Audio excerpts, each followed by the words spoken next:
কাল ভৈরবের ৮ রূপ। কাল ভৈরব পুজো পদ্ধতি। থাকবে না অকাল মৃত্যুর ভয়।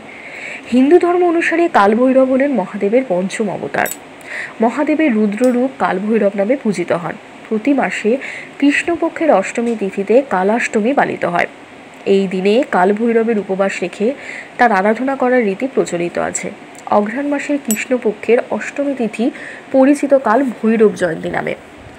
আপনার জীবনে যদি একের পর এক সমস্যা লেগেই থাকে, তাহলে কাল ভৈরব জয়ন্তীতে আপনি উপবাস রাখতে পারেন।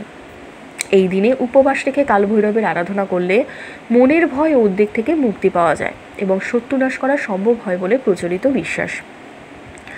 কাল ভৈরবের ৮টি রূপ। কপাল ভৈরব। ভৈরব এই রূপে হাতির পিঠে বিরাজমান। তার এক হাতে ত্রিশূল এবং অন্য হাতে তরোয়াল। কপাল ভৈরবের আরাধনা করলে আইনি বিষয়ে জয় পাওয়া যায়। পরেরটা হচ্ছে ক্রোধ ভৈরব। ক্রোধ ভৈরবের গায়ের রং ঘোর নীল, তার 3টি চোখ।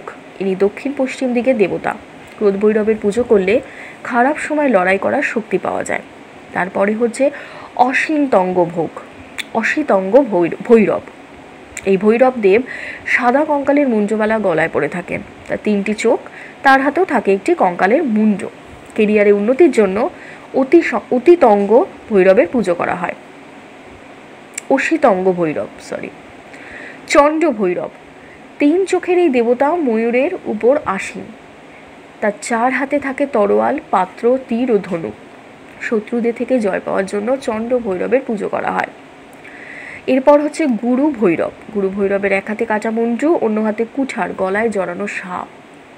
গুরু ভৈরবের পুজো করে ভালো শিক্ষা লাভ করা যায়। সংহার ভৈরব।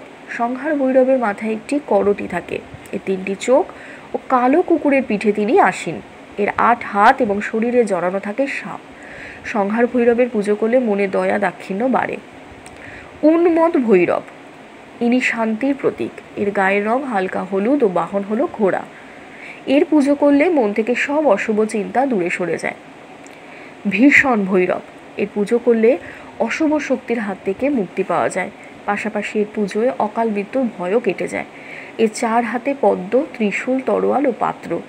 ভীষণ ভৈরবের বাহন হলো সিংহ। ধন্যবাদ।